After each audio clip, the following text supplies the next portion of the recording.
Today on Anything is Possible. A barnstormer came through on my 13th birthday, and I took my first airplane ride at 13, and I was hooked. This weekend, as we honor and remember all of our armed forces heroes, we pay special tribute to our friend and brother, World War II veteran and Tech Sergeant Jules Bernard. His story today on Anything is Possible.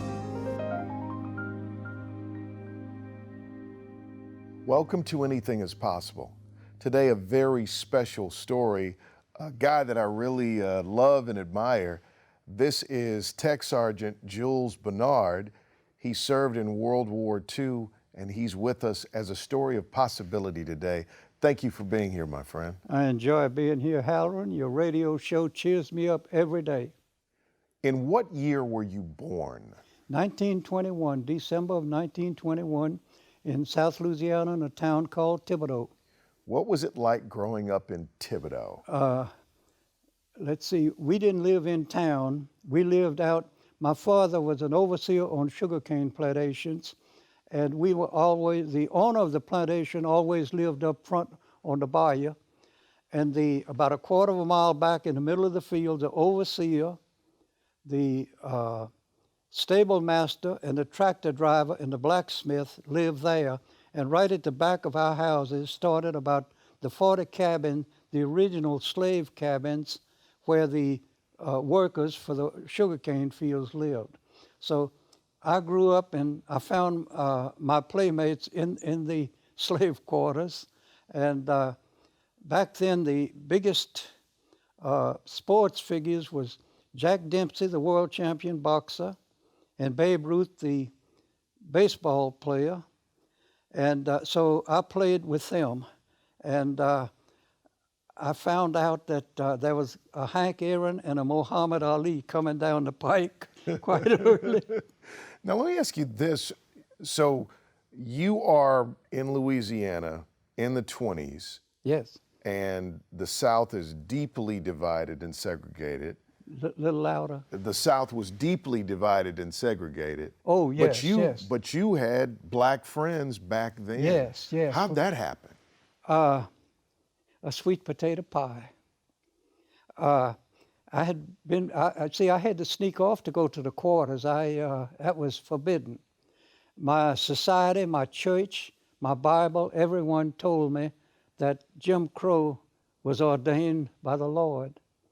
And I came home one day, and I had just come, and one of the ladies there, one of the colored ladies, had given me a sweet potato pie, and I came home.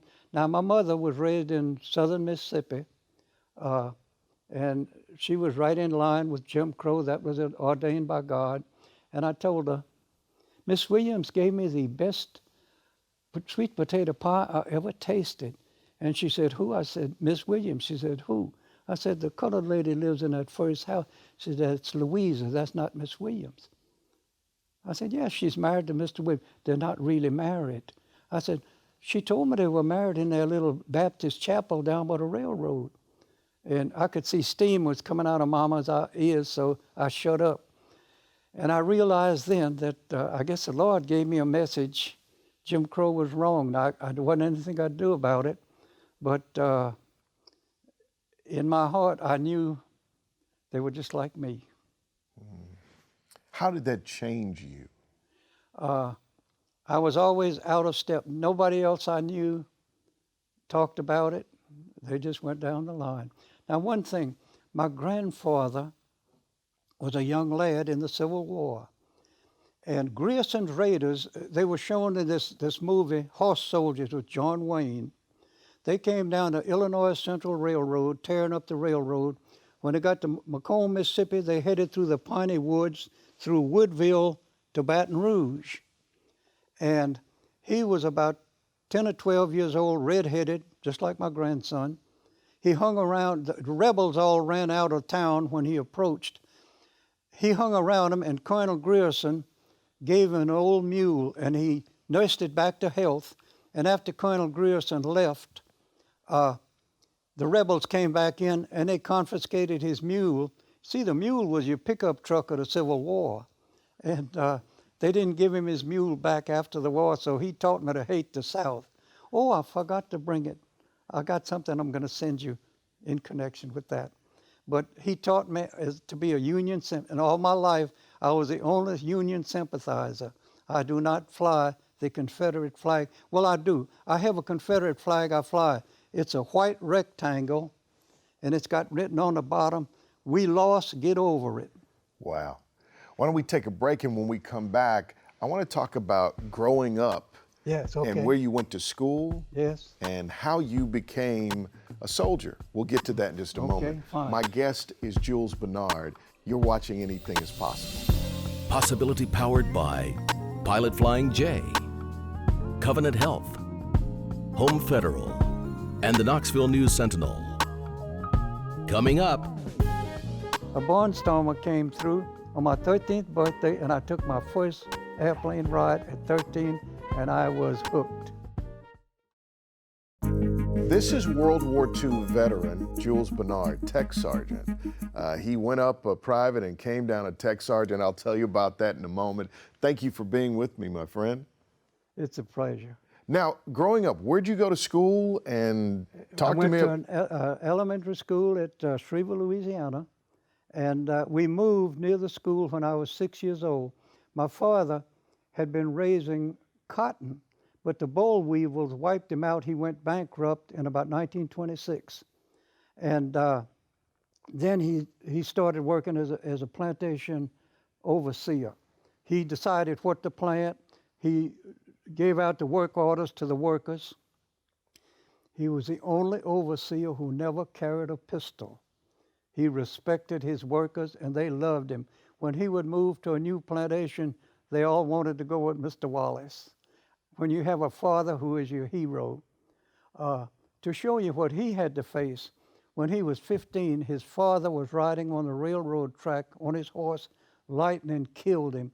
At 15, Daddy took over the family, raised the boys, got the girls married off, and then he married a girl. A year later, when their son was born, she died in childbirth. His sisters raised his son till he was 2 years old. Then he met and married my mother. He was 35, and she was 18. Today they would arrest him. But they had the best. He brought a coffee in bed every morning. He got a hug every time he came in or left. So I followed that same. I thought everybody did it. I highly recommend it. It's a good thing. Pays off big time. We had no electricity. I was 16 before I spoke over a telephone. But at 13, a barnstormer came through on my 13th birthday, and I took my first airplane ride at 13, and I was hooked. Tell me about your education. So I knew I couldn't go to LSU. I didn't have the money. And then I was 18. I worked first as a waiter. Then the fellow who ran the Greyhound bus lines liked me and hired me as a porter. And then I got a job in a garage rebuilding carburetors, fuel pumps, starters, and generators. And I learned, we brought them in from all over South Louisiana. We rebuilt them and tested them and then sold them back as rebuilt parts. And I learned a lot about how a carburetor works and all of that. So I was buying little model airplanes at the dime store, the little stick and tissue fabric and glue and rubber band. And the manager was in the National Guard, and when President Roosevelt announced that we were going to have 50,000 airplanes, he told me that if I got in now, they could guarantee I went to mechanic school. And I took it right now. And I went to mechanic school in New Orleans. Then I was on the air base on the alert crew. My shift was 24 hours on and 24 hours off on the air base in New Orleans, which meant we worked for 24 hours. Every airplane that came in, we serviced and fixed anything that was broken. Then we had 24 off. We'd take a nap of a couple of hours, go to a movie, then spent the rest of the night on Bourbon Street, and back for my next shift. More or less how we lived then. Life was fun. Our recreation was fishing, playing baseball, and games like that. And that's about the growing up part. There was no money. Do you have brothers and sisters? I have my older half-brother, Wallace, and then a year and a half older is my brother, Roland. He was became the chief of police of my hometown, and he had been to the FBI Academy years before, and when he took over, he sent all of his people there. So he was a friend of J. Edgar Hoover's. And it's funny how he got J. Edgar Hoover's attention. On the first time, they had the banquet at the inn, and J. Edgar announced that it was a supper. And my brother said no, said, he said, we're having a dinner for everyone. And my brother said no, said, you eat it in the morning, it's breakfast. You eat it at the table at noon, it's a dinner. If you put it in a brown bag, it's a lunch. But at night, it's a supper. We having a supper, and that tickled J. Edgar's funny bone. And whenever he'd sent people up for the academy studies, he'd go up for the dinner, the supper, for each one. And when he retired, the FBI gave him a testimonial dinner up there. Did they give him a testimonial dinner or a testimonial supper? So he's supper. Got me. I'm old. I can't remember these things. I'm going to turn 97 this year. So you go to mechanic school in the military. Which branch of the military? Army Air Corps. Army Air Corps. Army Air Corps, yes. Were you proud to be in the Army when you first went in?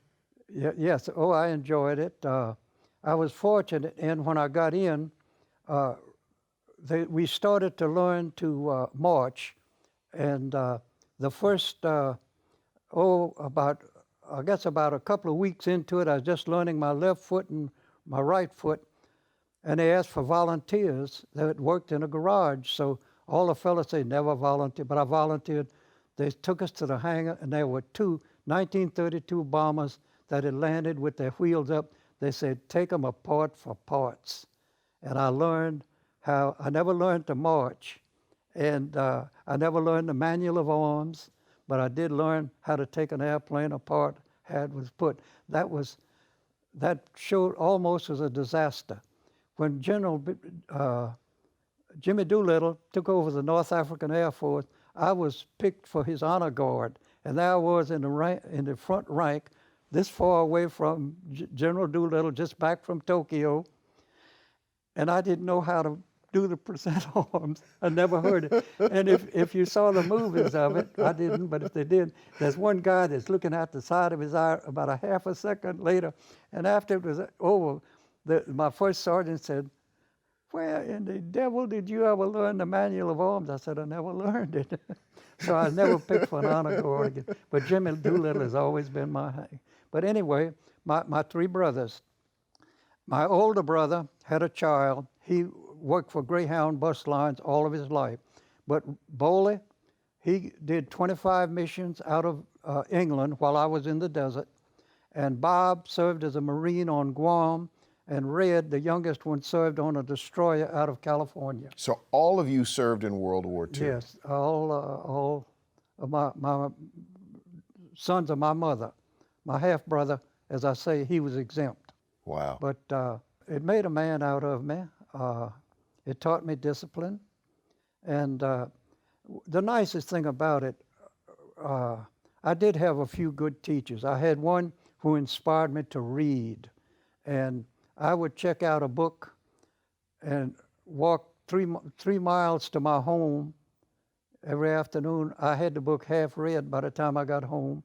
I read about everything. So when I went first to Florida and then to England and North, I knew where I was. I was a student of geography. I knew where I was and what I was looking at.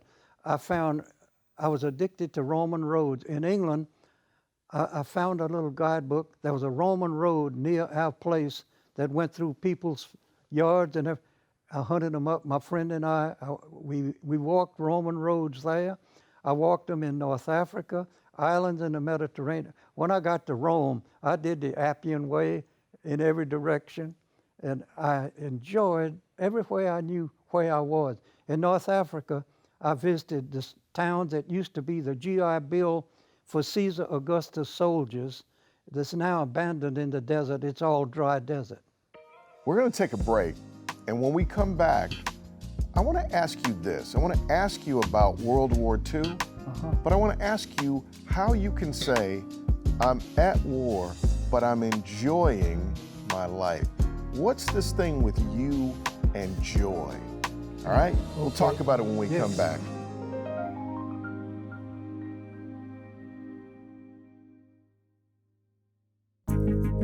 One of the things that I love about you and I admire about you is you live with so much joy. What's that about? Well, I've always been happy all my life. My brothers always played sports, but I had a pocket knife and I whittled things. I made model airplanes, little boats, all kinds of things. I made things, and I liked to fool with things and fix them. Yeah, I like to fool with things and fix them. So I was always happy. And then when I got into the Air Force, I really loved airplanes. It was a pure joy. Every airplane in the Air Force at that time had 2 books about 2 inches thick. One was a service manual that told you everything about it, what it does, how to fix it. The other was a parts manual that told you every piece that went into it, from the tiniest rivet to the largest propeller. And on those 24-hour shifts, I read those when there was nothing to do. So I knew everything about an airplane when I was coming on. And in the service, you meet such good friends. I had good buddies all the time, and that was a joy. Now, as far as the war itself, I have, as I told you about those Christmases, the things I laughed about, we had many things like that. Now, I saw mankind at its worst, and I saw him at its best. And I've managed to forget or just push back the horrors that I saw. The only thing I can't is little children coming out of a bomb building, foraging in a garbage dump for food.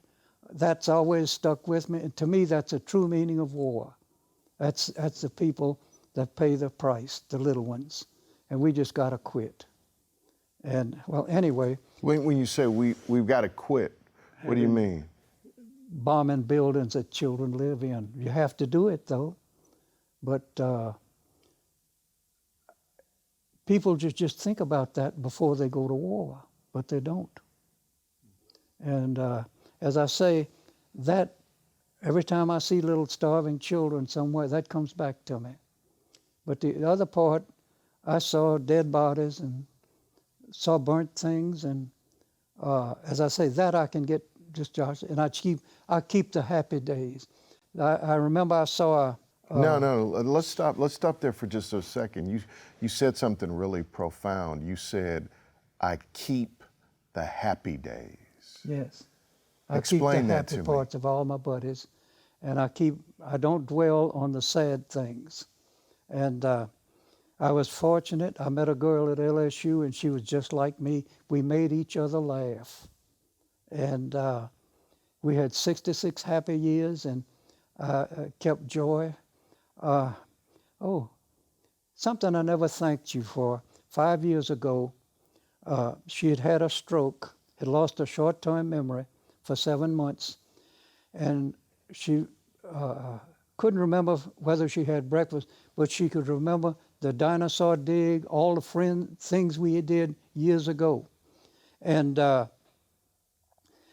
she developed a fear of being left alone. For 7 months, I never left my house. When she woke up from a nap, she'd call me, I was there.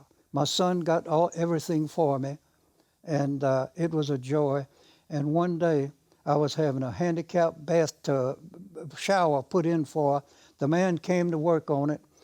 I couldn't get her oxygen level up. She sat in her little chair, her easy chair, and I told her I better call the doctor, and she said, no, let me take a nap. So I worked with him on the shower for an hour. I came back, she was gone. And right after that, it was devastating. I didn't eat or sleep for 3 days. And a few weeks after that, a fellow named H called me and had me up for breakfast at Cracker Barrel, and for the first time in months, he made me laugh again. And I owe him the greatest of thanks. He'll never know how much it was to start laughing again. I know you love poetry. I know you've memorized a lot of things. Would you bless us with one of your favorite poems that you like to recite? There's a couple. The song I sang to my wife all my life, and I meant it. Oh, believe me, if all those endearing young charms which I gaze on so fondly today, all were gone by tomorrow and fleet in my arms like fairy gifts fading away, thou would still be adored as this moment thou art. Let thy loveliness fade as it will, and around each dear ruin, each wish of my heart would entwine itself verdantly still. It is not while that beauty and youth are thine own, and thy cheek unprofaned by a tear, that the fervor and faith of a love can be known, to which time will but make thee more dear. Know the heart that it truly loves on to the close, for the sunflower turns on a god when he sets. The same look she turned when he rose. I had that read at her funeral.